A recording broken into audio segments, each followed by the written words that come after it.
All right, people, welcome. Welcome to my presentation. I was asked a few weeks ago to talk about a certain subject, and it made me doubtful a little bit because the people coming here, true Bitcoiners, they already know so much. What on earth can I tell these guys what they don't already know? But on the other hand, I found very often that even Bitcoiners, people who really know the stuff, never really thought about the recovery seed or how they would secure the hardware wallet and the backup. So I'm very hopeful, at least, that I have some new information for all of you today. And I have to be honest, I have a double agenda for you today, but it will become very clear. Don't worry, it will become clear in the end. To kick off this story, we're going to go back to the year 2016 and 17. And it was back then that I bought my first Bitcoins. After watching the price go up and down for over 2 years, I finally was wise enough to buy some. And for some reason, I even started out with a hardware wallet from the beginning. Oh, there, it works. I started with the Legend OS. I think many know it. It's very familiar for many. And back in those days, 2016 and 17, was all about the Nano S and the Treasure One. And I somehow managed to do it, set it up, create a public key to receive the Bitcoins. But did I understand it? Well, not at all. Looking back, I didn't understand a thing. But what does basically happen when you set it up? A master seed is created on the signing device or hardware wallet. And many of you will refer to private key. It's mostly used, the term private key, but actually it's called a master seed or master key, because you can have multiple private keys. You can generate multiple private keys from your master seed. So that's your key. That's what your hardware wallet or signing device is. It's the key. It's not a wallet. There's no Bitcoin in there. I won't cover the basics very long. Don't worry. And you either have a 128 bits or 256 bits. And that basically means that your key consists of this amount of ones and zeros. And when you have 128 bits, you have 12 words as your recovery seed phrase. And when you have 256 bits, it's 24. 24 was the most common. 12 seeds is getting very common as well. And these words are basically your insurance. It's your backup. You can put these in your ledger or other hardware wallet, Bitbox, anything. You can put them in there now or over 10 years, and you will generate the same master seed. And when you have your master seed, you also have access to your public keys, your receiving addresses. So it's your backup. And BIP 39 means Bitcoin Improvement Protocol 39. And what it basically means, we have a list of 2,048 words. I summed up a few of them, and each of these words have 4 first unique letters. So when you have abandon, A-B-A-N, there is not another word on that list with the same first 4 letters. And that counts for all of these. So your 12-word recovery seed or your 24-word recovery seed consists of words from this list. And it's very common. It's possible that the same word occurs more than one time. It's not a strange thing. Oh, going too quick. Yeah. But there I was in 2016 and 17.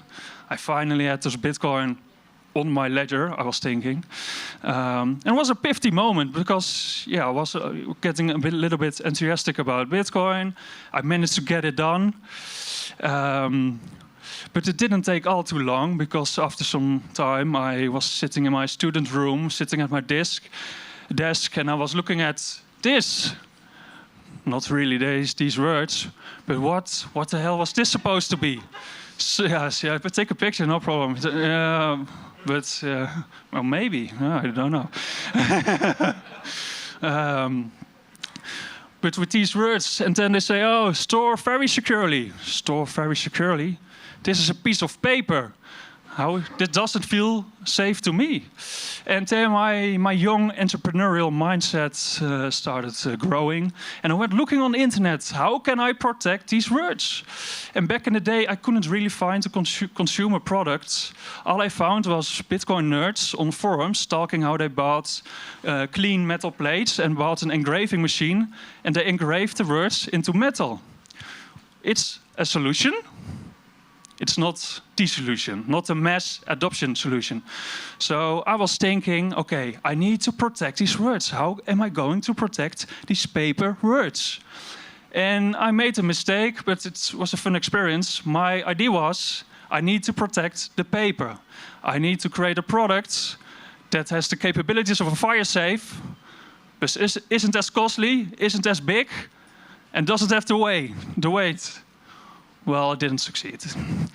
I didn't get it done, and the Bitcoin price went down anyway, so I kind of removed Bitcoin from my life.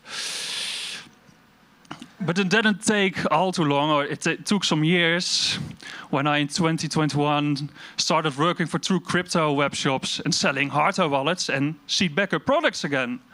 I found my way back to Bitcoin. Fortunately, it took some time, but I was back at the game again. And here my expertise became, again, using hardware wallets, seed backups, all that stuff. Educating people, selling to people, advising people. That's basically what I started doing in 2021. So that's actually the reason why I am the one talking today, because I'm going to tell you about the several options you have regarding securing your recovery seed backup products. There are more options than I will talk about, but I want to bring you a certain basic which gives you an understanding of what the possibilities are. And for all solutions that are invented yet, I think you can categorize them on two subjects. And the first one is the used material, and the second one is like the method of the technique you use to secure those words. How do you put those words into metal? And it pretty much comes down to the stainless steel versus titanium battle. On the top you see IC304, 316 and titanium.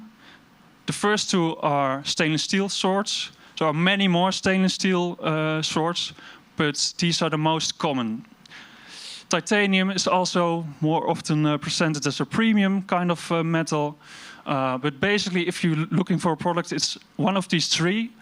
If it's not one of these materials, it doesn't really make sense. Or because they don't have the capabilities, or it is just not a very common material, so it won't be used that often in consumable products. So how could you test such products? Well, you want to know, it must have strength. For example, if you drop it, it must not break. But also maybe if something part of your house would come down.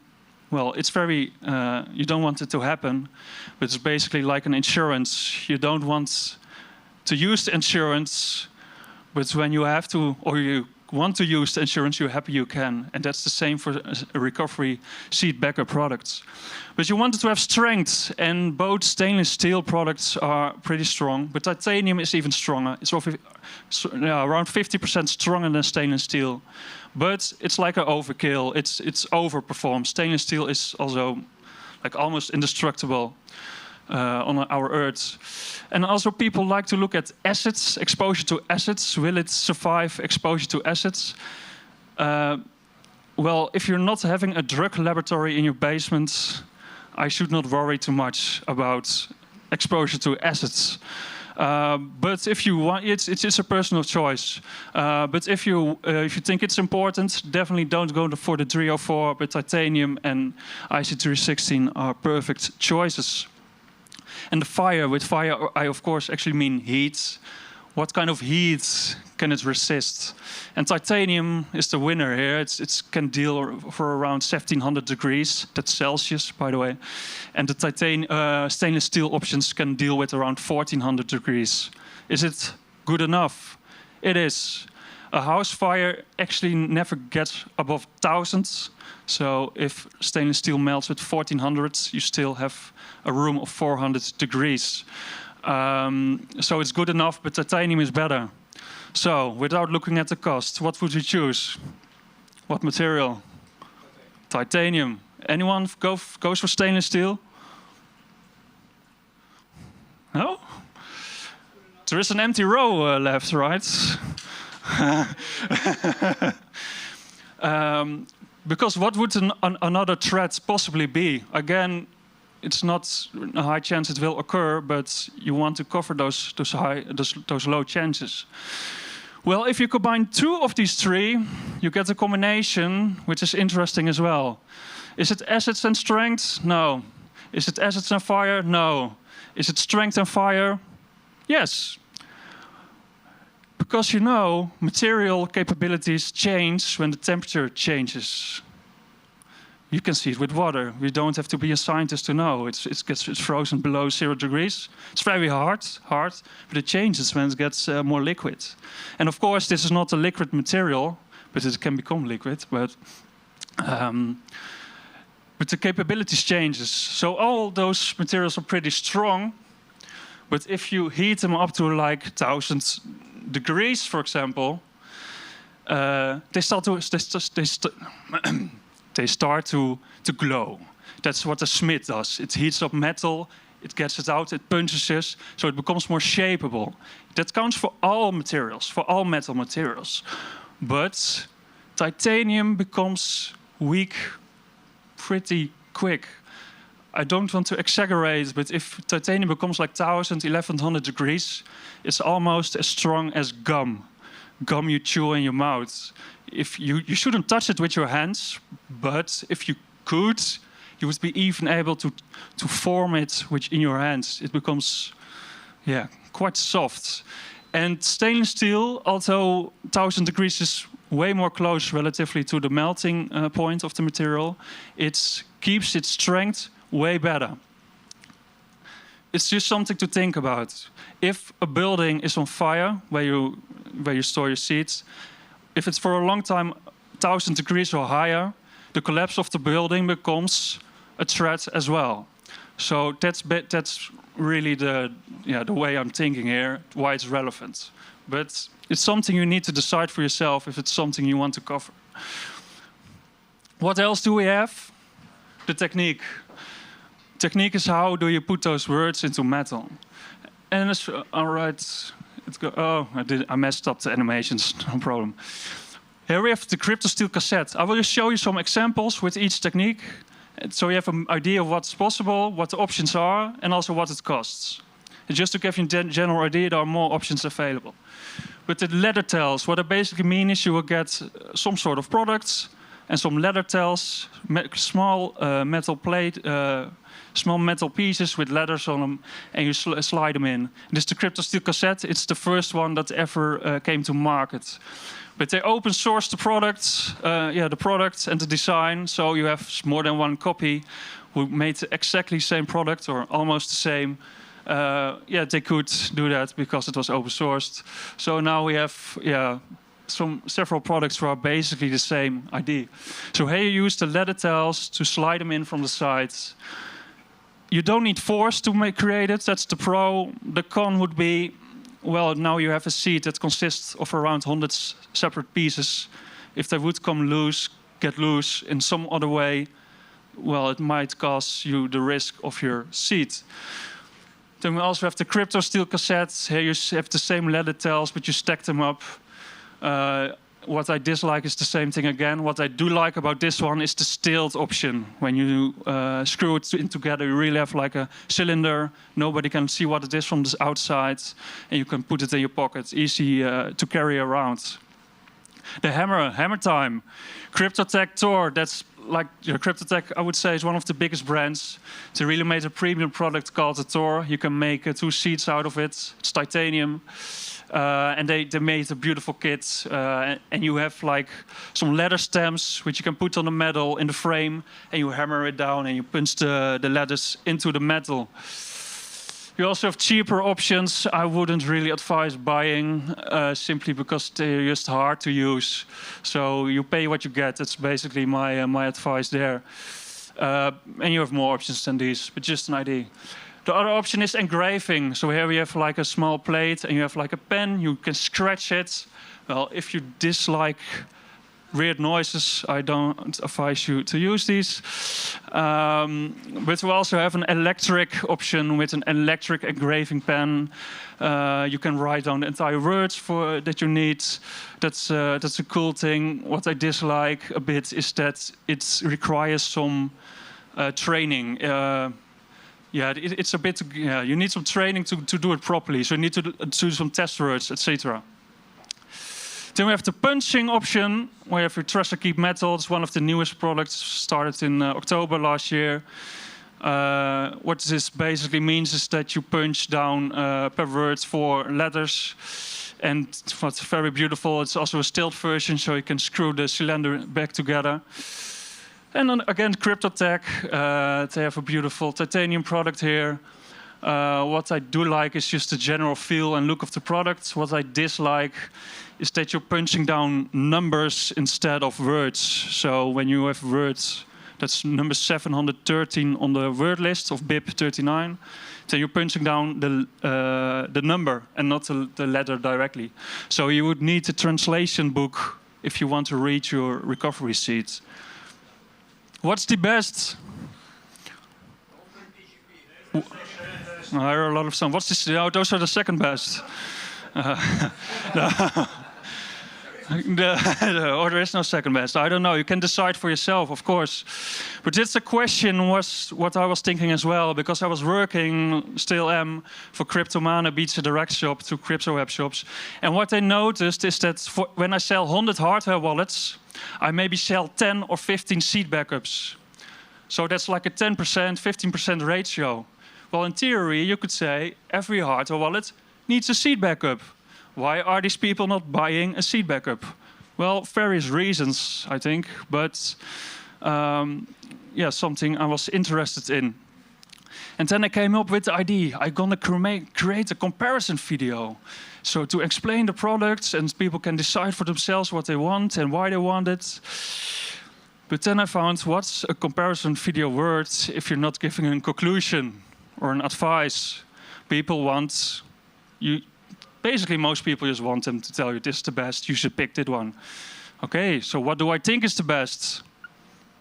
Well, my question back then was none of these. So there, my entrepreneurial mindset came back again. And I created a solid hodl. It's a pretty basic plate. You might have seen comparable products like these. And I won't talk long about my own products. I will promise you that right now. But what's basically one of the biggest unique selling points is that it comes with a handy sleeve. A sleeve that lets you focus on one column at a time so you won't get distracted. Because otherwise, for example, if you are at column number 8, punching down word number 8, you will get blinded. Your eyes need to make a lot of distance. Oh, and you have the IS and have the XS. You want to focus it. You want to prevent to make mistakes. That's basically the biggest unique selling point. And when you're done with the first one, you can slide it back to 2. And the other side of the plate, of course, have room for word number 13 and 24. For the case you have a 24-word recovery sheet. You get a punching pen with it, so you can punch it down. And the beautiful thing is, actually, you can win one. It's called the solid hodl. How solid can you hodl? In the main area, the right entrance, there's a pull-up bar. If you can hang for 2 minutes and 10 seconds, of course, you get the solid hodl instantly. You can also buy one if you want, 80,000 sets. Or you can just check out the product, test it. Am I lying or am I not lying? I don't know. But you can just check it out. Decide for yourself what you want. My main message is, if you haven't done already, start thinking about how am I going to secure my recovery sheet. If you have any questions about any product on this stuff, you can find me downstairs at the right entrance. And whatever products you choose, make sure you're still solid hodl, because the real solid hodl happens right here in your head. All right. Thank you.